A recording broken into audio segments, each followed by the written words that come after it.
So, for today's video nga guys ay magluluto tayo ng buko.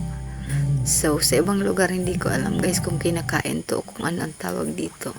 Yan nga guys at sinalang na natin siya guys.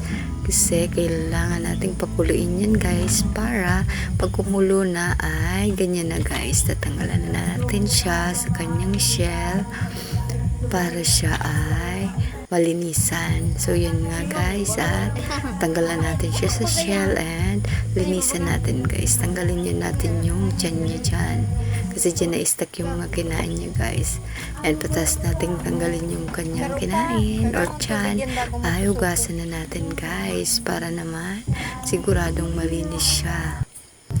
So yun nga guys, ganyan na yung tsura niya nung nahugasan na natin guys. And yan, tinusok-tusok ko na nga siya guys kasi ang plano ko ay iihawin ko na lang siya guys kasi konti lang naman.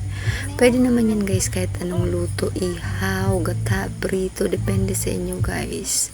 Kayo na lang ang bahala. And yan, ganyan nga guys. Yan, ihawin na natin guys. Yan muna for today's vlog guys. Bye-bye!